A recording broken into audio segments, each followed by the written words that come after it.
Hi viewers, welcome to our channel. ప్రస్తుతం మనతో పాటు టీడీపీ స్పోక్స్ పర్సన్ సూర్యదేవ లత గారు ఉన్నారు. వారితో మాట్లాడదాం.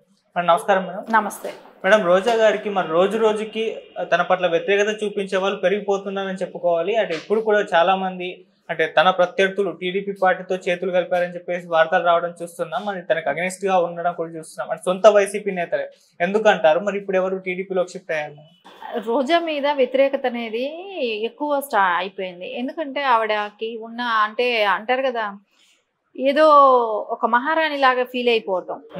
అంటే అంటే సినిమాలో ఆవిడని హీరోయిన్ గా ట్రీట్ చేసినప్పుడు ఒక మహారాణి లాగా ఎలా ఫీల్ అవుతాం కదా, అదే నేచర్ ఇక్కడ ప్రజల్లో కూడా చూపిస్తూ ఉంటే ఒక టైం ఏమో వెయిట్ చేశారు, రెండోసారికి ఎప్పుడు కూడా తను పెద్ద మెజార్టీతో గెలిచిన వ్యక్తి కాదు కాబట్టి సో ఎప్పుడు టఫ్ ఫైట్ గానే గెలిచింది. సో తనేమో అంత మెజార్టీ వచ్చిపోయి గెలిచిపోయిన వ్యక్తి కాదు కాబట్టి మినిస్టర్ అయితే ఏదైనా చేస్తుందేమో అని కూడా చూశారు. సరే, ప్రజలకి చేయలేదు, ఆవిడని నమ్ముకొని ఉన్న క్యాడర్ కూడా ఎక్కడ ఆవిడ చేయలేదు. ఇప్పుడు అదేలాగానే అక్కడ పోస్టులు ఉన్న వ్యక్తులే అందరూ కూడా మా నగిరి పుత్తూరు సంబంధించిన వాళ్ళు, పుత్తూరు మండలం నగిరి నియోజకవర్గానికి సంబంధించిన వాళ్ళు కొంతమంది రావటం, బీసీసీఎల్ రాష్ట్ర ప్రధాన కార్యదర్శి అయిన అమూల్ అనే అతను రావటం, అతను మొదలియార్ సామాజిక వర్గానికి చెందిన వ్యక్తి.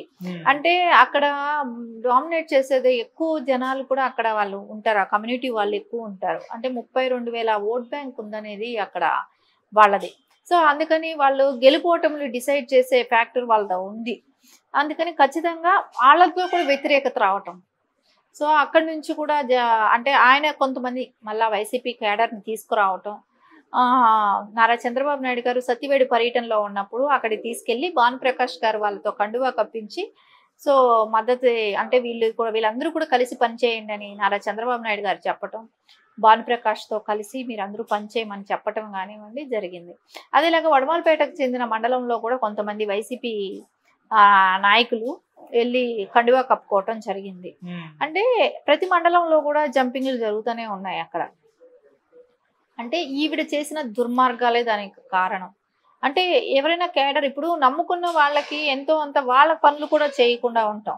అంటే ఆవిడ సంపాదించుకోవటం, ఆవిడ దాచుకోవటం దీంతోనే సరిపోయింది ఇప్పటి వరకు కూడా. ఆవిడని మళ్ళా ఇంకొక 5 ఏళ్ళు మళ్ళా గెలిచిందంటే నెత్తిన ఒక కుంపటిలాగా ఇప్పటికే మనం భరించలేకుండా ఉన్నాం, మళ్ళా ఆవిడని భరించడం కష్టం అవుతుంది అనేది అయితే ప్రజల దృష్టిలో ఉంది. కాబట్టి ఖచ్చితంగా ఆవిడని ఓడించాలి అనే దాంతోనే మనం లిక్కర్ గురించి మాట్లాడుకున్నప్పుడు తెలిసింది. అదే సొంత పార్టీ వాళ్ళే కంప్లైంట్ ఇచ్చారు. ఇప్పుడు అదేలాగానే ఇప్పుడు వాళ్లే మారిపోవటానికి అంటే ఆ పార్టీలో ఉండి తనకి పని చేయటం ఎందుకు అంటే వ్యతిరేకంగా ఎప్పటి నుంచో పనిచేస్తున్నారు. ఆవిడ మీద గత 4 ఏళ్లుగానే వాళ్ళు వ్యతిరేకత చూపెడుతూనే ఉన్నారు. అంటే వాళ్ళ ఉద్దేశం ఏంటంటే జగన్మోహన్ రెడ్డికి వరకు దృష్టికి తీసుకెళ్తే మనకు మళ్ళా ఏమైనా క్యాండిడేట్ మారుస్తారేమో. అంటే వాళ్ళు గతంలో కూడా కాంగ్రెస్ లో ఉన్నాళ్ళు, అంటే వైకాపాకంతా షిఫ్ట్ అయింది కాంగ్రెస్ వాళ్ళే. కాంగ్రెస్ పార్టీ లేకపోవడంతో వాళ్ళకి ఇంకా తప్పకుండా జగన్మోహన్ రెడ్డి పార్టీలో జాయిన్ అవ్వాల్సి వచ్చింది.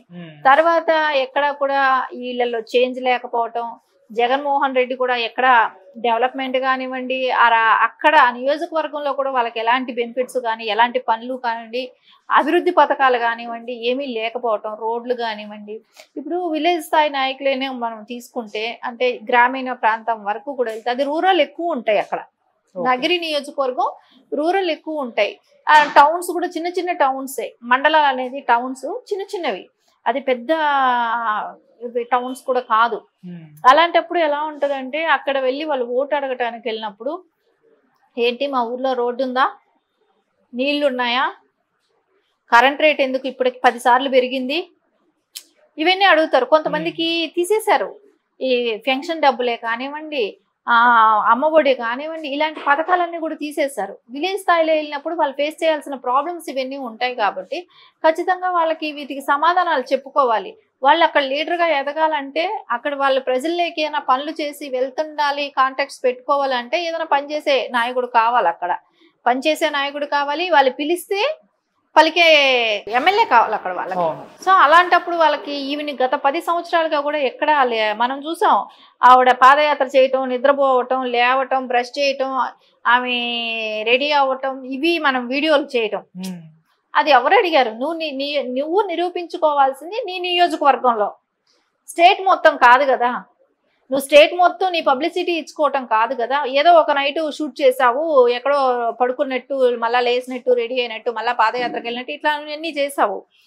నీ నియోజకవర్గం వాళ్ళని ఇంప్రెస్ చేస్తే కదా, వాళ్ళకి నువ్వు అక్కడ అందుబాటులో ఉంటే నువ్వు ఇట్లాంటి వీడియోలు పెట్టాల్సిన వల్ల బయట వాళ్ళు వచ్చి ఓటేయరు, అక్కడ నియోజకవర్గం వాళ్ళే ఓటేస్తారు, వాళ్ళనే నువ్వు సాటిస్ఫై చేయాలి. అది నువ్వు చేయనప్పుడు ఖచ్చితంగా వ్యతిరేకత అనేది ఉంటుంది. వాళ్ళు వేరే ప్లాట్ఫామ్ ఎత్తుక్కుంటారు, వేరే చోట. అంటే నెక్స్ట్ అంటే 14 సంవత్సరాలు సీఎంగా చేసే అనుభవం ఉన్న వ్యక్తి. సో రేపు ఖచ్చితంగా రాష్ట్రం డెవలప్ అవ్వాలంటే ఆయనతోనే వీలవుతుంది. కాబట్టి భానుప్రకాష్ గారు కూడా కొంచెం ప్రజల్లోకి వెళ్ళటం, ప్రతి వాళ్ళు కూడా ఎవరైనా అపోజిషన్ లీడర్గా ఉన్నా కూడా ఇన్ని సంవత్సరాలు కూడా ప్రజల్లో ఉన్నాడు. సో ప్రజలకు అందుబాటులో ఉండటమే కానివ్వండి, వీటన్నిటి మూలన కూడా ఖచ్చితంగా ఆయనకి మన సమస్యలు ఏదైనా ఉంటే ఆయన దగ్గరికి వెళ్తే వింటున్నాడు, చెప్తున్నాడు, సొల్యూషన్ ఉంటుంది. సో ఏదో ఒకటి సార్ట్ అవుట్ చేస్తాడు. ఎవరైనా వెళ్ళి ఏదైనా ఒక కార్డు ఇచ్చి ఒక ఇది జరుగుతుంది అని కబురు చేస్తే చాలు, వాళ్ళ ఇంటికి ఖచ్చితంగా వెళ్ళేవాళ్ళు. రేపొద్దున మనం వాళ్ళ నాన్నగారు ఉన్నప్పుడు ఆ టైంలో మనం ఎలా వెళ్ళి మన సమస్యలు చెప్పుకున్నామో, సో ఇప్పుడు వాళ్ళ కొడుకుకి ఒక అవకాశం ఇస్తే రేపు పొద్దున ఆయన నిరూపించుకోవటానికి కూడా ఒక ఛాన్స్ ఇవ్వాలి కదా. సో అతను కూడా చేస్తాడు, ఎందుకంటే తండ్రి గారి లెగసీ కంటిన్యూ చేస్తున్నాడు కాబట్టి ఖచ్చితంగా ఆయన చేస్తాడని ఒక నమ్మకం కూడా ప్రజల్లోకి వచ్చింది అక్కడ నగిరి నియోజకవర్గంలో. సో భారీ మెజార్టీతో, అది కూడా 1 లక్ష వరకు మెజార్టీతో గెలిచే అవకాశాలు ఉందనేది చెప్తున్నారు అక్కడ లోకల్ వాళ్ళు. కానీ రోజా గారు అయితే చాలా ధీమాగా ఉన్నారు మేడం గెలుపు పట్ల. అంటే 3వసారి గెలిచి జగన్మోహన్ రెడ్డి గారికి ఒక బహుమతి ఇద్దామన్న ఆలోచనతో తను ఉన్నట్టు తెలుస్తుంది. అంటే ఆయన కూడా సర్వేలు చేయించుకున్నారు జగన్మోహన్ రెడ్డి గారు, రోజా గారికి గెలిచే పరిస్థితి ఉందని చెప్పేసి ఆమెకే టికెట్ ఇచ్చారు, వ్యతిరేకత ఉన్నా సరే అని అంటున్నారు. దీనిపైన మీ ఒపీనియన్ మేడం? ఇప్పుడు ఎలక్షన్ అఫిడవిట్ తను ఇవ్వటం మనం చూసాం. దానిలో ఆవిడ ఇన్కమ్ ఎంత పెరిగింది?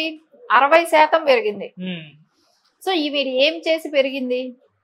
ఈవిడికి ముందు బిజినెస్లు ఏమున్నాయి, ముందు ఆస్తులు ఏమున్నాయి, ఇవన్నీ కూడా పరిగణలోకి తీసుకోవాలి. ఇప్పుడు ఆవిడ యాక్ట్ చేయట్లేదు. సో గత 3 ఏళ్లుగా ఆవిడ యాక్ట్ చేయట్లేదు. ఒకవేళ నాకు జబర్దస్త్లో నేను ఇంత సంపాదించాను అంత సంపాదించటాను అనటానికైనా వాళ్ళ ఆయన ఏమీ చేయట్లేదు. వాళ్ళ పిల్లలు సంపాదన పనులు కాదు.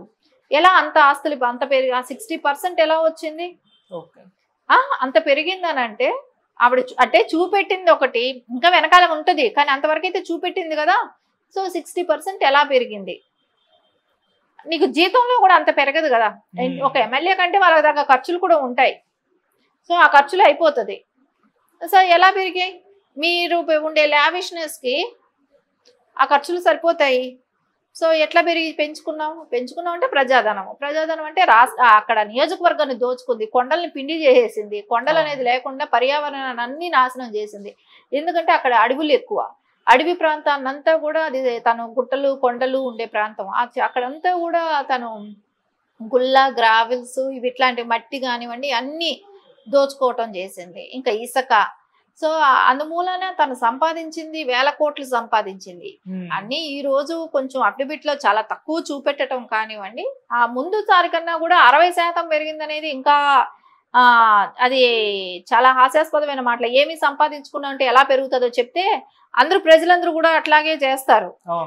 ఏ రకమైన ఇన్కమ్ వచ్చింది ఆవిడకి? ఏం చేసి సంపాదించింది? మొగుడు ఏమైనా సంపాదించాడా? లేదు కదా. ఆయన ఏమైనా సినిమా చేశాడు ఈ మధ్యలో చెప్పాల్సింది? ఎక్కడా లేదు. సక్సెస్ఫుల్ డైరెక్టర్ ఇప్పుడు కాదు, ఒకప్పుడు కథ వేరు. అప్పుడు కథలు ఎప్పుడో నువ్వు పెట్టేసే ఉంటావు. నీవు రాజకీయ భవిష్యత్తు వచ్చిన దగ్గర నుంచి ఆయనకేమి సినిమాలు లేవు. సో ఎలా జరిగింది? ఎలా నీకు ఇంత ఆస్తి పెరిగింది? ఇవన్నీ ప్రజలైతే ఆలోచిస్తారు కదా ఈవిడ ఏ రకంగా దోచుకుంటుంది అనేది. మనం గతంలో చాలా సార్లు చెప్పాము, ఆవిడ దోచుకున్నదంతా పెద్ద హిస్టరీ లాగా చెప్పుకున్నాం కూడా. సో దాని అన్నిటి మూలానే అక్కడ వాళ్ళకి ఒక చేంజ్ అనేది కావాలనుకోవటమే కానివ్వండి, ఆవిడ పార్టీలో ఎవరైతే ఉన్నారో ఆవిడకి ఎవరైతే అనుచరులు ఉన్నారో వాళ్ళందరూ కూడా మారిపోవటం జరుగుతోంది ఇప్పుడు. Okay madam, thank you so much. Thank you.